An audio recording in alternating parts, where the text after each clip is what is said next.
All right. Got it. I'll hit the got it button.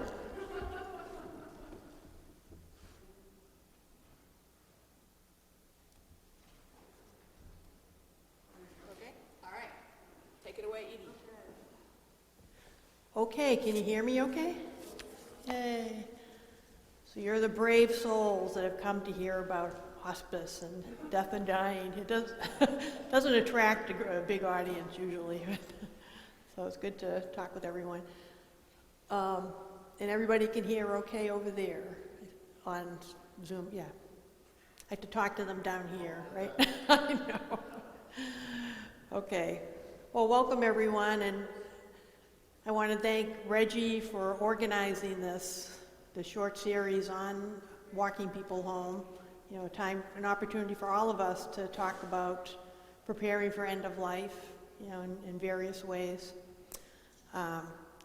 Thanks, Debbie, for that incredible sermon that just, you know, nailed it. I mean, she just spoke so beautifully about end of life.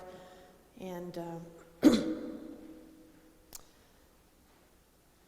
yeah, it's pretty, so I'm not going to have too much to add to what you said in terms of spiritually. So I think I'm going to be mainly talking just about hospice, you know, and hospice care, what that is. So I'll be going through, I found that luckily we have a ready-made PowerPoint that will help me just sort of make sure I'm not missing anything. And it contains a little video. David Coy is an amazing technical wizard, and he's going to be jumping back and forth between the video on the internet and a YouTube thing at the end. So thanks, David, for all your help with this. And so again, my name is Edie Reagan, and I think most of you know I've been serving as spiritual care coordinator or chaplain at Hospice Care for almost 14 years now. It's an amazing job. I just feel so grateful to just be able to do this incredibly meaningful, poignant work with such wonderful coworkers.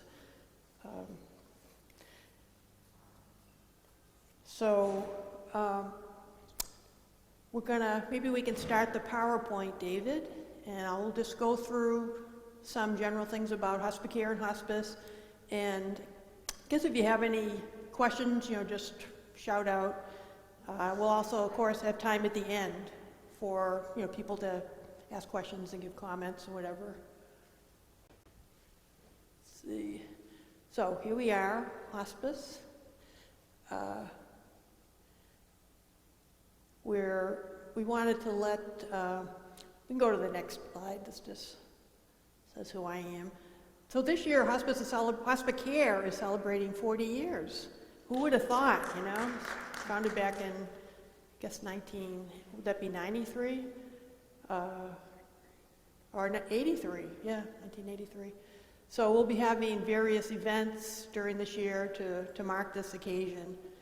It started with a small group of people in the Ithaca area who just wanted to build something in our community that would support people through end of life. So just, as Margaret Mead said, you know, a small group of people can change the world when they get together around a cause that's important to them. Okay, thanks, David. Thanks. Oh, and this is Dame Cicely Saunders, who I've just fallen in love with her all over again. Yesterday I watched an interview with her. She is the founder of modern day hospice movement. She founded St. Christopher's Hospice in London back in 1967. And I learned she was a nurse, then she was a social worker, then she became a physician. And I just love this quote. We use it on a lot of our literature. But she said, "You matter because you are you, and you matter to the end of your life. We will do all we can, not only to help you die peacefully, but also to live until you die." And that beautifully, I think, sums up what hospice is all about. And we'll hear a little bit more from Dame Saunders at the end of our time today. Okay, David? This is just points out the two kinds of services that we offer at Hospice Care. So we offer hospice care to patients and family members, but we also have a grief support, a bereavement program that we offer. And our own Laura Ward here is the person who's in charge of that program. She's actually the manager of our psychosocial services at Hospice. Okay, David?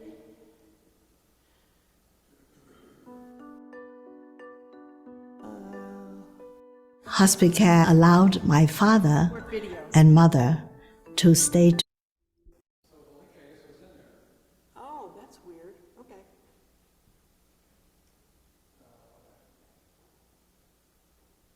Yeah, this is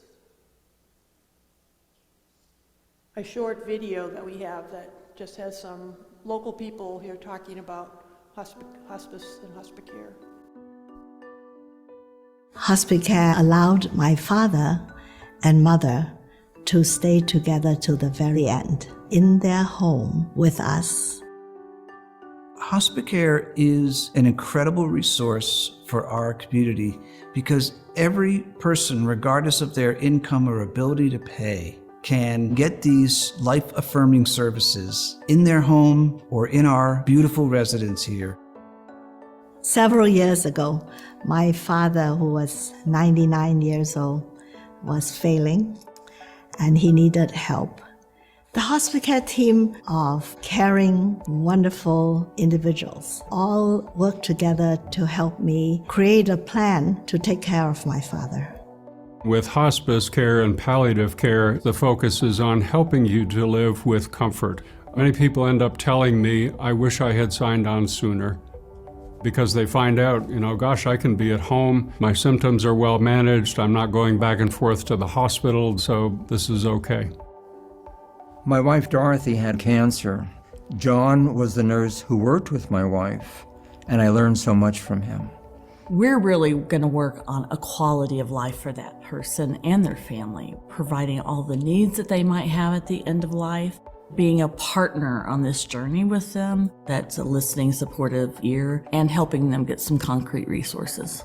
After my father passed, it was a very hard time for all of us. The hospice care counseling offered me a bridge from immense sadness to uplifting hope. The counselor taught me how I would speak to my mother and be able to help her with her grief, and I'm eternally grateful for that.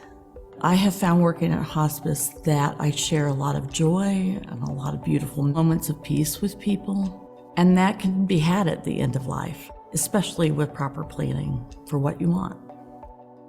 One of the staff told me when I first started here, she said, this is incredibly life-affirming work. I really have come to see firsthand that what we're doing is helping people live. And that's the whole thing about hospice. It's the quality of life. Not what's missing, but what's present. I always felt that the support here was tremendous. They always know what to do for you at the time that you need it.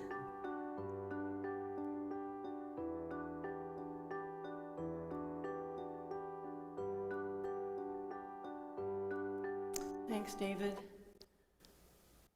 I remember Sue Ling and her two elderly parents very well, and her dad actually founded the Chinese church here up by Bell Sherman, and was a wonderful man. Okay, yeah, so what is hospice care? So it's care that is specialized on supporting people at end of life. Our aim is really to alleviate symptoms, pain management of physical distress and emotional and spiritual distress. So we focus on managing the symptoms and managing the pain, but we aren't addressing the root problem. So whatever the illness is that's causing the pain, we're symptom focused. The main thing we do is try to support people in living with dignity and living as fully and as comfortably as they can with however many days they may have left. It's a team approach, and we'll talk more about this. We'll talk more about that later. And we work with with the families of patients to help them in their homes to provide the care that the person needs. Some people think that hospice comes in and is there 24 hours a day. Unfortunately, we're not able to do that, but we do support the family members and coach them with how to take care of their loved one as they approach end of life. Okay, David? So where are patients cared for? So 90% of the patients we serve are cared for in their own homes, which is where most people want to die. You know, statistically, of course, we want to die in our own familiar surroundings. A very small number of our patients are in the hospital. That's only if certain unique circumstances are met. We have many people in assisted living facilities, skilled nursing homes around the area, and we work with the staff there to provide care. And only a small percentage of the people actually come to our hospice residence. Some people think, oh, if you're on hospice, you're up there at the hospice care residence on East King Road. Have you guys been up to the hospice residence before? You show hands, yeah, so you know where it is. So the residence itself is quite small. There's only 6 rooms, so 6 people can be there. Debbie? Could you say what the specific conditions are that qualify someone in the hospice? Oh, Sorry. My question was about hospice patients. How do they qualify to be on hospice in the hospital? well, in my experience, I think that can be turned off now too, or I don't know if that creates an echo. It's very rarely done. We did it, so it's been years ago, I think years since we've had someone there, but usually it's when someone has intractable pain that our physician and our nurses are great at addressing pain management. That's our area of expertise. But there's been a couple of patients who, for some reason or other, it's been extremely challenging to really get their pain under control. And that's like an example of one of the circumstances where someone might be in the hospital so they can have perhaps IV medication and things like that we're not able to offer at the residence. Yeah, there are probably other situations, but I can't name all of them now because I don't know what they are. So in our residence, just FYI too, there's always a nurse on duty as well as a home health aide, so 24 hours a day. It's a very welcoming place. Family can come and visit whenever they choose to do so. Some people choose to stay the night in the room. We have a cot, or we have nice recliners that people can push back. What else was I going to say about the residents? Oh yeah, it's usually for people who are in the last couple of months of their lives. So when people are getting closer to the end of life and when they're not able to, for whatever reason, really get the care they need in their home, that would be the circumstance where we would bring someone to the residence. Yeah. Edie, when someone enters hospice, have they agreed to no longer seek treatment for their illness or whatever it is that's brought them there? So they've agreed to just have pain medication? Well, to just have palliative care, comfort care, so, not to be receiving curative treatment continuously. Some, there may be some people that receive, like, I know there's a patient currently who has to go and receive, I think a paracentesis to drain the fluid that's building up in his abdomen. So something like that is okay. We do sometimes, we have people who have even had, blood transfusions but we try to work with the families to get them to, to gradually to let go of those kinds of things. If someone was like actively going and getting chemotherapy treatments at this point, that wouldn't really qualify them for, they would be in a mindset that's more seeking cure than comfort care. And there's a lot of talk about trying to change that so that people who are to broaden palliative care and to offer that to people who do have a terminal illness who could use help. Oh, sorry. Alice? Hi, yeah. Sometimes palliative care is the same thing as lengthening a person's life in a sense. People with COPD or congestive heart failure who may have been in and out of the emergency room many times because of worsening of their symptoms. If they're under hospice care, the nurses and well, the aides, but the nurses specifically are so good at figuring out, what they need for comfort, that it also decreases their actual illness. So it's kind of hard to figure it out, like what is really palliative and what is curative. Right, thanks, Alice, for adding that. For those of you who might not know, Alice is a former hospice nurse herself, so she speaks from her own experience. Yeah, thanks, Alice. Dave, can we get the next slide? So hospice offers holistic care to patients. So we work together as an interdisciplinary team.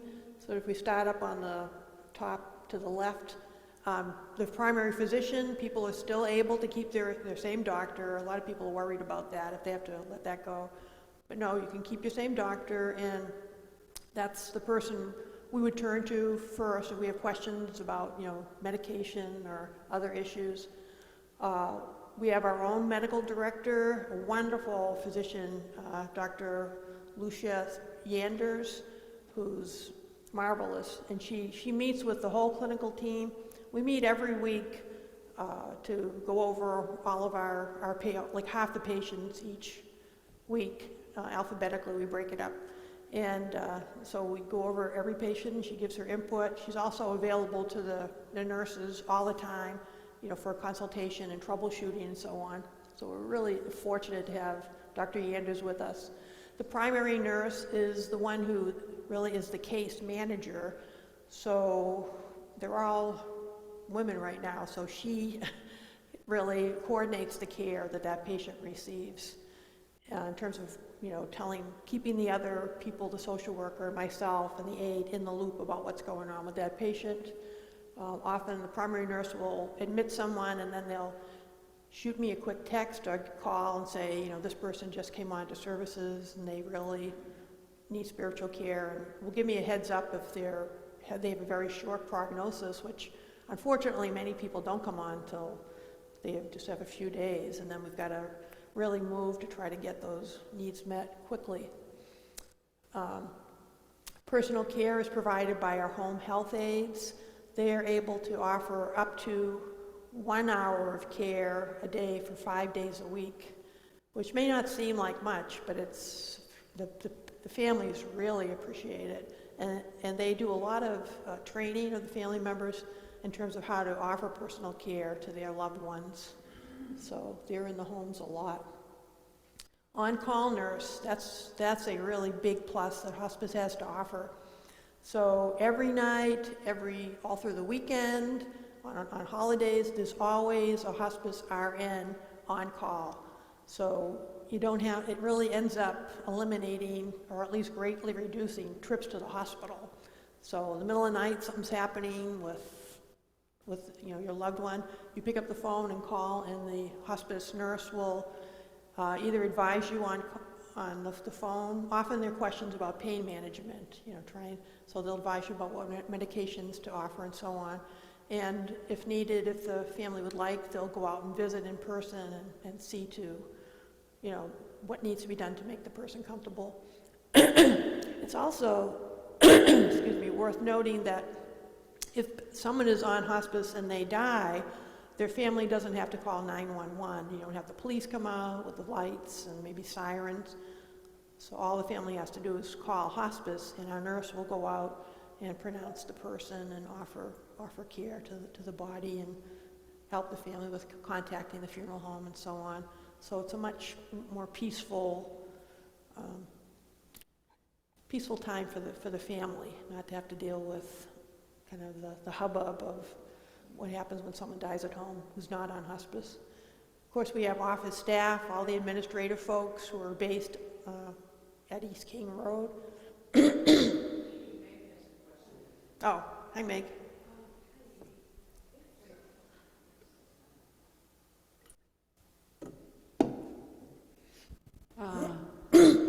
That's wonderful about the hospice will go to the house to pronounce the person dead. Does a person have to be kind of linked up with hospice? Maybe this is a silly question to have that happen. Yes, yeah, they do. They have to have been admitted onto hospice to have the nurse go out. As I said, sometimes it can only be, the person may have just been admitted hours ago. We've had that happen. The nurse goes out and meets with the family, admits the person, and then they're imminent, all right, they're actively dying, and they have to go back out again in a few hours. So if you were aware of someone dying, you could, if they wouldn't want to call hospice right away. Yes. Yeah. I understand it'll be their choice. Yeah. Oh yeah, definitely. Yeah, we'll talk, that's a really important question, Meg, about calling, the need to call early, as early as possible to get someone onto hospice, and who can do that, which is anybody. We can all do that. That's going to come up in a subsequent slide. Yep. I just need a tissue. So yeah, the office staff keeps things rolling on the home front, and we have HR people and people who do outreach to the community and fundraising and take care of finances and so on. Volunteers, raise your hand if you've been a hospice volunteer. Reggie, Debbie, Barb, great, thank you. So we have great volunteers. We have a wonderful, eager, well-trained, large group of folks who are ready and willing to go out, and they do all sorts of things for our patients. Some of them, they go visit patients often and just spend time with them regularly. Sometimes they really are the ones that develop the deepest relationship with the patients because they're just, the chemistry, there happens to be a good connection there. So we try to match volunteers with patients who may share something in common with them. Like if someone really loves gardening and there's a patient who loves gardening but doesn't have the energy to do the work that needs to be done around in her yard, then we'll match them with someone who does that. A lot of folks like playing euchre, which I'd never heard of till I came here. But people, euchre playing people we try to match, and sometimes people have a first language that's other than English, and many times people kind of revert back to that original language. So we try to match them with volunteers who can speak that language. Volunteers also, cook meals for patients and the residents. I know that's what our Barb did. That's probably maybe how I met you first, maybe before I came here, yeah. And that's really important. I mean, there's 3 meals a day that need to be cooked for those 6 patients. And the volunteers ask each one what they would like, and it's cooked specially for them. It's really a beautiful service. We also have volunteers, of course, help in the office with mailings and things like that. We have a wonderful volunteer coordinator, Wendy Yetru, who's been there over 20 years now. So she's one of the pillars of hospice, and she runs training programs for new volunteers every, I think, fall and spring. Bereavement services, we have another slide talking about that later, but we offer grief support not only to people who've lost someone on hospice, to those families and friends, but also to just community members who have someone die the person wasn't on hospice. We also offer supports to them. The people who have hospice patients who died receive supports for 13 months after the death. They have regular mailings, and they can meet for all that time to having individual counseling. Bill, did you want to say something? And the community members who don't have a hospice person who died, they're welcome to all the ongoing support groups that we have, bi-monthly, and and 6 sessions of one-on-one counseling. Yeah, Bill. I just want to say it was really important. Mamadou's mom passed away, Mariam, in hospice, and I was so glad that we had that facility, because my dad was in a nursing home and it was an awful place to take my kids, and glad that I didn't have to have Mariam in our house, even though I would have if hospice hadn't been available, because our kids were younger and it wouldn't be maybe so pleasant to have her die at home. Yeah. But Mamadou, well, I want to also thank the volunteers who bring in cookies and other snacks and just drop them off, because that was very important for Mamadou and us. And the 13 months, Mamadou really benefited from getting the counseling following his mother's death. He was only 13. So. Yeah. Thank you, Bill. Thanks for sharing that experience. Oh, Margie? I'll hope my internet connection works.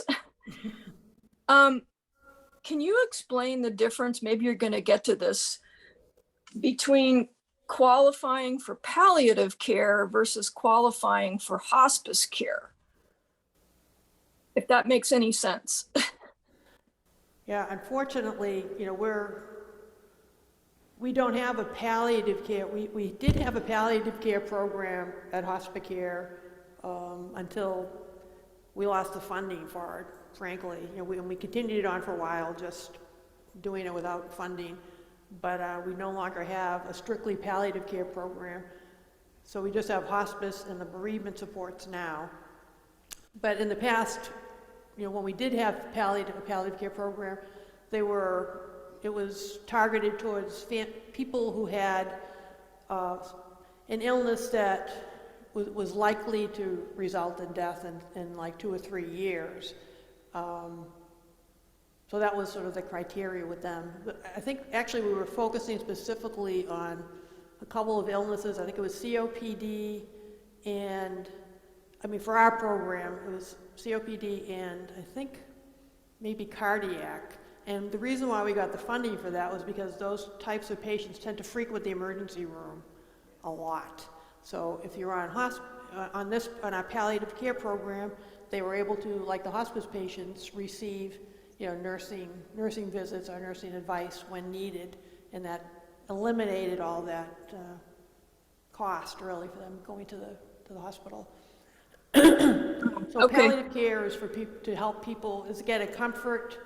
It will be targeted towards providing comfort again on all these different levels, physical, emotional, spiritual comfort to people dealing with, broadly speaking, any kind of illness at any point. I think at any point in a terminal illness or chronic illness. That helped. Okay, well, I guess that's my question, because the situation with having an elderly parent, if they fall or do something, you don't want them being hauled to the emergency room, but that's what they want to do. It just gets more into the legalities of it. So because palliative care is separate and it requires separate funding, I guess, for every organization. Yeah, it does. I would call your local hospice to find out if they have a palliative care program. And also, as we'll be discussing a little bit later, it's never too early to see if, I guess I'm talking to you over here, but you're there. That's fine. Don't worry about it. To see if someone may perhaps qualify for hospice. With my own dad, he was living with my brother John in New Jersey, and he was 95 years old, and he was doing pretty well, but he had started losing weight. He was weaker, ambulating, of course eating less food, and he had a couple of episodes where he was unresponsive for like a minute, and came out of it. And only because I work for hospice did I know that, well, perhaps he could qualify with this kind of constellation of symptoms. So my brother asked his doctor to make a referral, and he was appropriate for hospice because of those different symptoms. And so for, I don't know, I think almost a year that my dad was on, he was able to get those nursing visits, you know, whenever needed, avoid trips to the hospital, have a home health aide there 5 days a week for an hour, have spiritual support. And so it really made a difference for my family. So, you know, don't, I guess at any point, if you think your mom could qualify, or, you know, if you have the, you know, the least interest in finding out, you could call hospice yourself and ask, you know, if she could get an assessment. So. Thanks, that's helpful. That's what I throw out, yeah. Thanks, Marge. Okay, spiritual care. That's very, in hospice is very, very broad. You know, for some people, it could be, you know, who are connected with a religious tradition. It could be just connecting them with their pastor or priest or rabbi. Many people, especially in the ethnic area, consider themselves spiritual but not religious, or may be atheists, but they could still benefit from spiritual care if they want it, because we also focus on, you know, what gives you peace? You know, where do you go for strength? Where do you go for peace, you know, when you're going through difficult times? And those are the kind of things that I really love to explore with patients facing that mystery, you know, who are going towards that edge of the mystery that Debbie was talking about. Okay, social workers, yeah.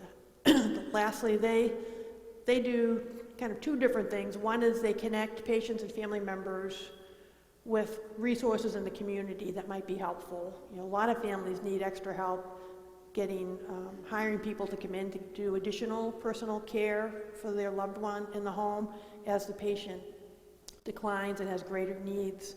So that's like an example of something they might help with. And they also, of course, provide emotional support to the family and the patient as they go through the whole experience, this journey. Okay, David? So again, how can I sign up? Again, like anyone, I guess what I'd like you to take with you from this time together are these two things. They're really important. Anybody can call hospice and ask for a referral. So if you know, it doesn't have to be your doctor. Actually, it's probably, you know, the doctors have many things on their plates that we encourage people just to call themselves. So all you have to do is call Hospicare. It's never too early to call. Again, if you think your loved one might be heading into the final season of their life for whatever is going on, you know, you can you call Hospicare. We have a wonderful person named Sandy who's very friendly and knowledgeable who will talk with you, and then so we need the person's name and their physician's name, and then we'll take it from there. So that's all you have to do. Debbie?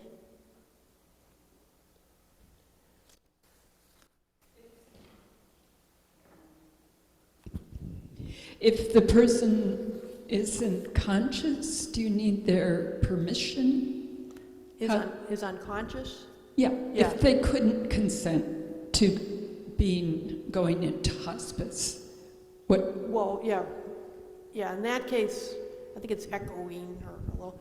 We would hopefully they have a healthcare proxy, or you know, primary caregiver, a member of their family, or a close friend, and so we would go to that designated person, and but we do need someone who has that authority to give permission.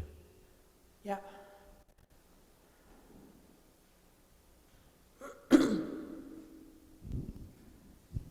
I was just going to say that my sister in Pennsylvania was doing very badly. She was losing weight, and hospice was willing to come, and they stayed with her for about 8 months, and she started to gain weight. She's still alive, but they were so good because a lot of her medications had gotten really screwed up between the hospital and this doctor and that doctor, and they got it all sorted out. It was really great, but it didn't go on and on. It just for a period. Yeah. Yes, thanks, Linda. That happens to some people. We call it the hospicure. you know? People come on to hospice and then their meds are all straightened out, maybe some are eliminated, and they're organized, and especially if someone comes to the residence too, that this happens too, they're given, they're fed, they get care around the clock, and they end up sort of leveling off.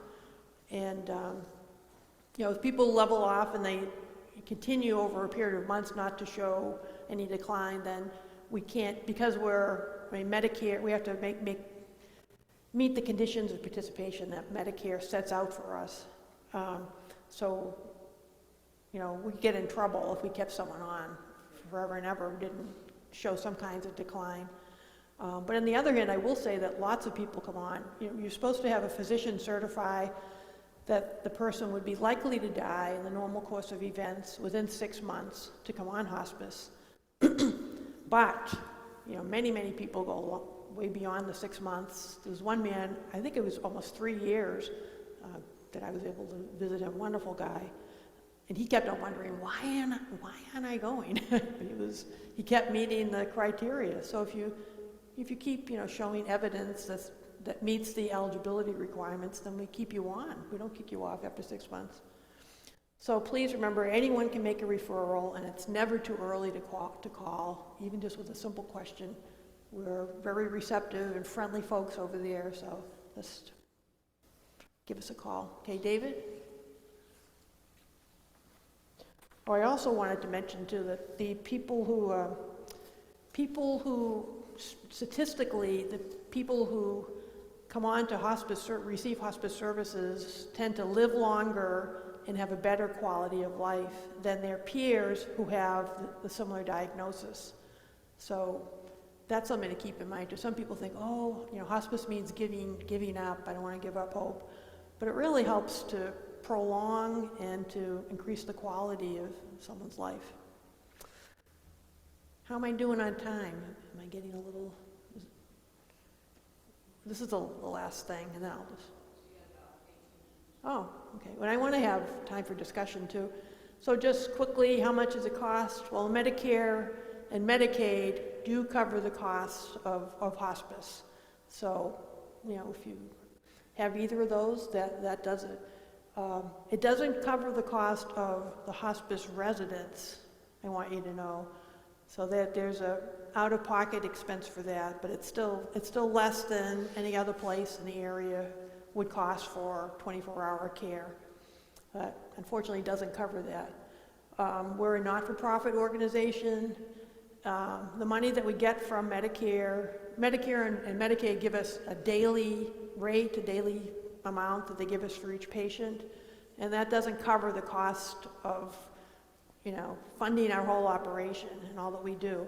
But luckily, we have a remarkable community support. We have a good, big percentage of our budget is covered just by donations, and because Women Swimmin' is unbelievable. It's been an extraordinary source of support for us financially. Raise your hand if you've participated in Women Swimmin'. Anybody here? Yay! Thank you. It's a wonderful community event. If you just, I encourage everybody just to go once to just feel what it's like to. It's not sad. It's so exuberant. So many people swim the lake, and they write the names of the people they're remembering on their bathing, on their caps, that they wear, and there's just this real sense of joy and celebration. And no one is turned away for lack of funds, due to lack of funds at Hospicare. So we really want to underline that and let people rest assured that no one is turned down. Okay, David? Is this it?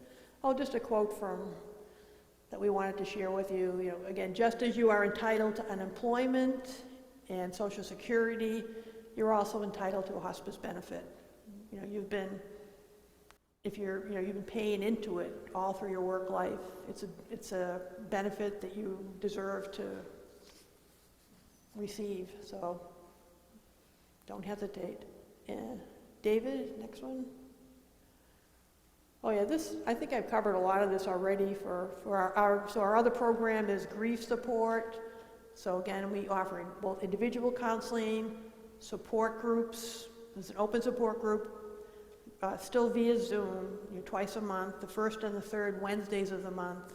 I think it's at 5:30 that Laura Ward facilitates. And we also have like shorter, like targeted support groups. Like this spring we had one, I think it was a 5-week support group for men who were grieving.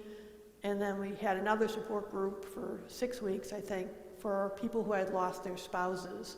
So there's a variety of kinds of support groups offered. We have some wonderful expressive arts programs, especially for children's and teenagers. Twice a year we have community memorial services. You might be familiar with Illuminations. Anybody been to Illuminations? Yeah. It's beautiful. It's my favorite event at Hospicare. We had it here once? Oh, the memorial service, right, yeah. That was, yeah. It is beautiful.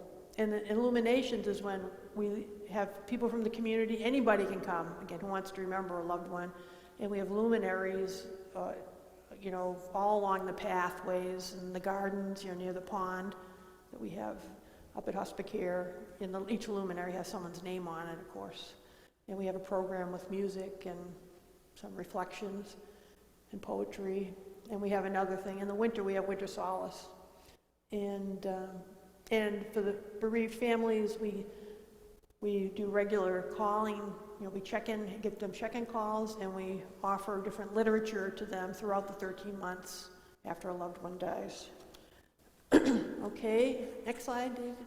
This was just to show you some of the cool things that Laura's program offers. Discovering your strength through circus, metalworking. I know Julie Dean does a clay thing with the kids who are grieving and coping with the holidays. Next, David. I think that might be the end. Yep. Well, there's our number, 272-0212. Yeah, we cover for the last, I think it's been about 10 years that we have not only Tompkins County, but we cover Cortland County as well. And there's a different clinical team assigned to each county, just FYI. But both counties can call this same number. Just a couple of thoughts about spiritually preparing. I think Debbie covered it all in her sermon. What can you add to what she said? I guess the only other thought I wanted to add, I don't see where I have it on my paper here, but is that there's a beautiful book by a palliative care physician by the name of Ira Byock, and it's called The 4 Things That Matter Most. And has anybody here read that or familiar with it? Yeah. Debbie is, yeah. It's so he encourages people in this book to tend to their relationships, or to complete, he calls it, sort of like as a circle, complete your relationships. Really, without exception, I think all the people I talk to on hospice, when you ask them what's most important in your life, which is what we always ask, they say family, or loved ones. Relationships, that's what's most important. And Dr. Ira Byock in this book says that he encourages people to mend or tend those important relationships, not only at end of life, but as we go along, because none of us knows when our time is up, when we're going to be when making that passage into that mystery. So in this book, The 4 Things That Matters Most, he talks about saying 4 things to your loved one when they're at end of life, but even prior to that. So what are can you guys come up with what the 4 things are? They're very simple things that I'm sure. I love you, yeah, it's one of them. I'm sorry, yeah, and I forgive you, right? So it says, please forgive me, I forgive you, and one more. Have a ball, yeah. Well, the other one is just thank you, yeah, thank you. So they're very simple, but boy, are they important. So, and It's tough, you know, I've talked to people at the end of their lives who do have really rifts, long-term rifts with close people, you know, their children or their siblings, and they talk about it, you know, so but some of them are just still so entrenched in saying, well, that's it, you know, I'm not gonna reach out. I remember one man, I think he had 3 sons, estranged from all of them, and I just gingerly brought it up because it's his choice. And he was like, no, I don't want them to know that I'm sick. I don't want them to know that I've died. I don't want them allowed at my funeral. And that's someone's choice. But I know at some level, I mean, because he talked about it, you know, that it was troubling him as he faced that, again, his final passage. So it's just something that we can all take with us. You know, are there people in our lives that we really care about, that we feel that we need to ask forgiveness of, or offer our forgiveness to, that we need to express our love to, or that we need to say thank you to. And for people who are dying, he has a 5th one, which is I'll remember you, which is another really precious thing. I'll remember you. What was that? Yeah, one thing that when Barbie, she requested hospice care, and her dying was very, very quick. And I was just thinking that because she was home and she was under hospice care, her body could remain in our bedroom, or the bedroom where she died, for quite a while, to allow children, or brothers and siblings, to come and to spend time. And that probably wouldn't have happened at a hospital. Yeah. And our first experience with hospice care was with Sue's mom. And it was very helpful to have that kind of support and advice and encouragement. And the physical things, the hospital bed, for example, was very helpful. That's right, yeah. And with Barbie, she had trouble getting to the bathroom, and so the nurse came and put in a catheter, and that was very helpful. Mm-hmm. So much wonderful support. It's really appreciated. Thank you, Tony.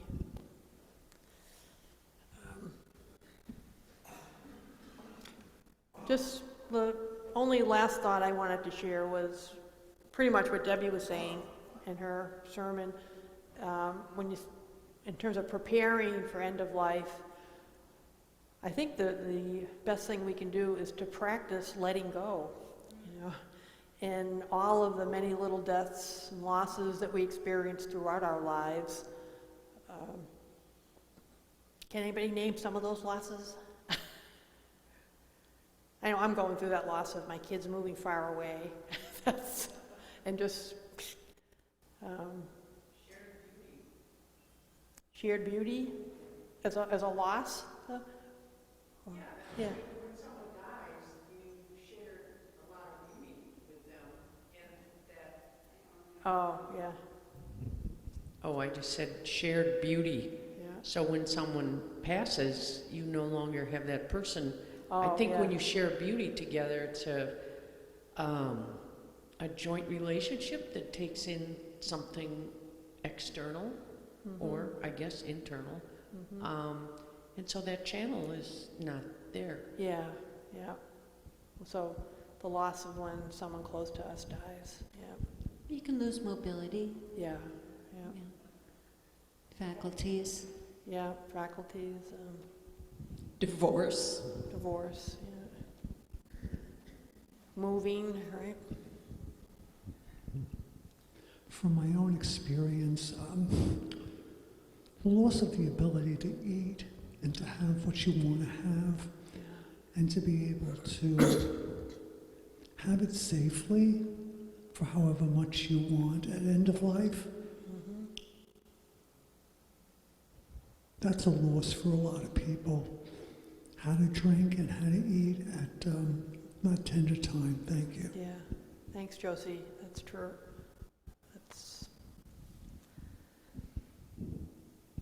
So I've come to believe that having these different losses in our own lives and trying to accept them, with as much grace and trust and love as we can kind of muster up in ourselves is really good practice for that final, giving that final letting go and acceptance. Sue? Hold the microphone to Sue. My one caution is not to wait too long to call hospice care. My mother was in kidney failure, and we expected her to die within days. And the family all assembled, and she didn't die.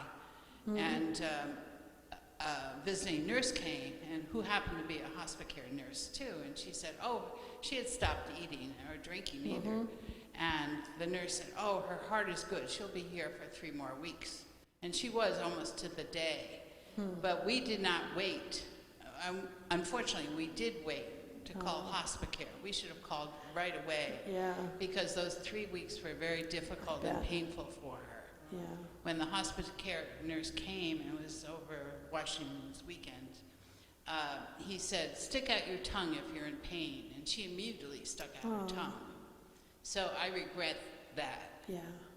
Although, they gave her morphine and it facilitated the end and all that business. But anyway, when you know someone is dying, call hospice care. Yes. Yeah. Anne, do you have something? I just wanted to add my endorsement for hospice care. I took advantage of it when it was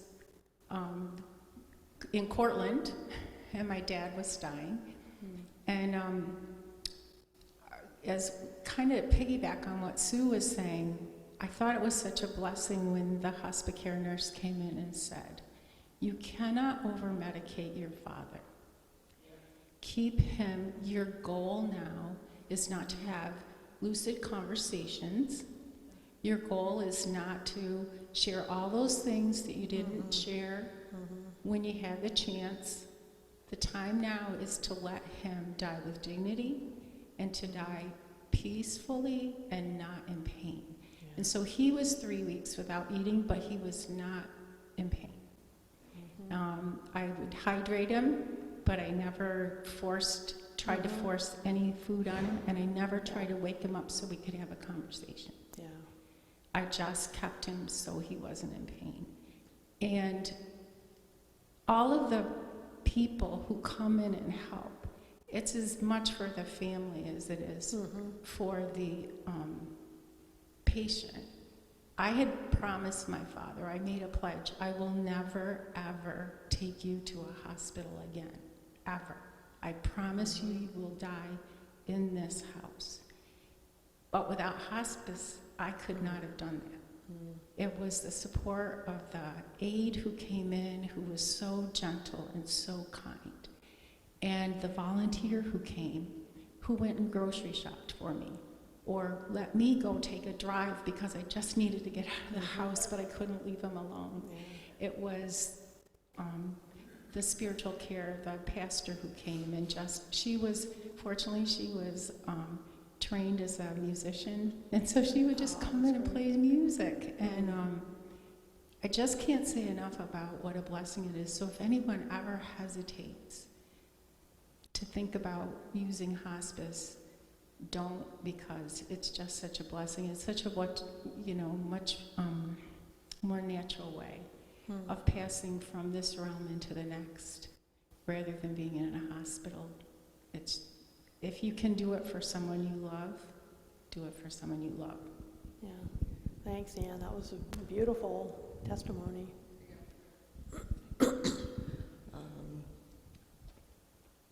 I wanted to say that I took advantage of hospice care when I saw my husband dying. He went in 2008. He was under hospice care, and what I benefited from was that there was this beautiful grief program where I was with a bunch of women that had experienced the same thing, and we supported each other. The framework was there, and I think it actually saved my life. Thank you, Adrian, and yeah, Tony and Sue and Ann, and everybody who shared their own personal stories. That really brings it alive for us.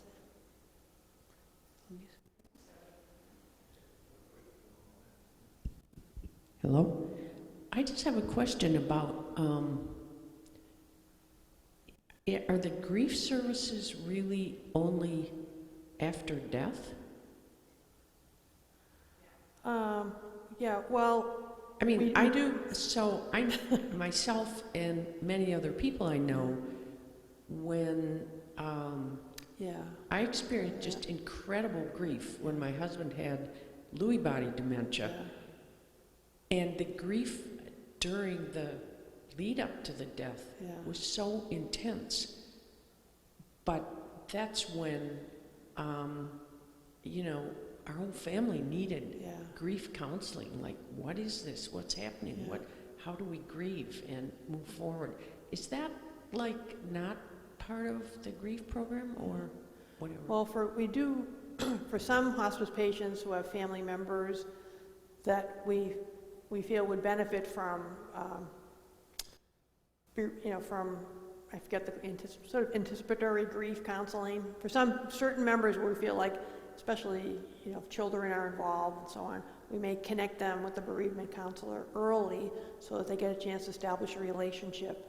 But yeah, for the most part, it is what we're able to do with our, you know, 1.5 people that we have there is really is offer bereavement services to people after the loss of a loved one, unfortunately. But that's a real need, I know. My question would be, if someone contacted Laura and said, we're grieving, anticipatory grieving, can we plug into X, Y, or Z group that you're doing, would they say no? I don't know. Question to ask Laura was here. That's to be continued with Laura. Interesting question. I think she would probably try to refer to maybe some, well, no, it could be spiritual care, but there could be other groups in the community that offer something, but Yes, based on personal experience, I did contact Laura. Yeah. And I did attend some services. Good. I don't know if it was appropriate or not, but maybe it's just because I knew Laura. But I mean, it was just totally what was needed. Good. You know, I'd go to all these groups around the county, and others really needed that service. Yeah. But you know, I wasn't clear. Yeah. Thanks, Louise. That's important. I wanted to close out with just a less than 1 minute video clip of Dame Cicely Saunders, that wonderful woman who started this whole thing back in the 60s. Because I was listening to this interview yesterday on YouTube that had been conducted with her, and at the very end of the whole interview, she talked about sort of how she feels like she would face death, and it really fits in nicely with Debbie's message today and with where my ruminations have kind of led me. I know it's very brief, but David, if you could play that would be great. Hospice care allowed my father and mother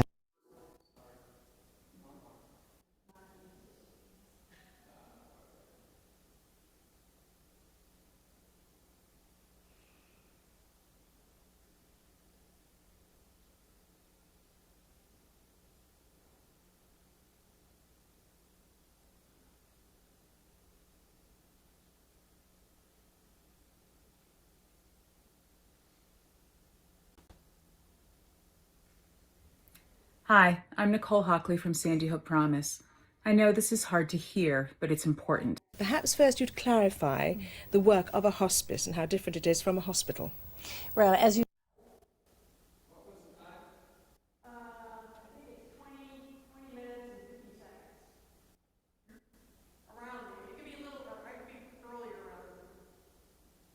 give us the money to build anyway in the first place. So we've been able to do the research which has in fact helped people to understand how they can use the drugs and all the other approaches, and we do use other things as well as drugs, how they can use them really in any setting, because after all you can take your attitude and your skills with you anywhere. Well, with the attitude you have, Dame Cicely, how do you face death yourself?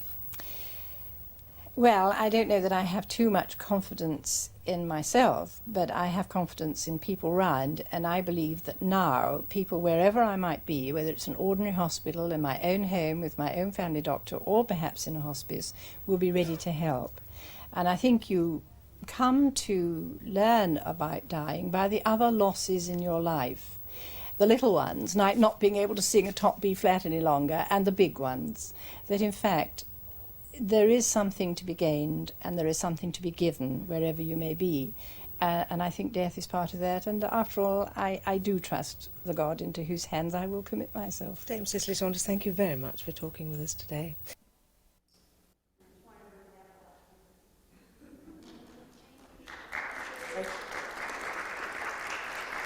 Do you have time for? Time is up. Thank you so much, Edie, for this, but more importantly, for the work you do. We bless you for that. And thank you all for being here and a part of this. And Tim, we'll look forward to Wednesday night with you. And we watch for the Zoom link. Will be in the announcements we send out on Tuesday. And Tim will figure out, I think you're going to want to be a host or co-host probably to share some things. So I'll be in touch to make sure we get all the logistics organized. So thank you all, and looks like Edie's got some information.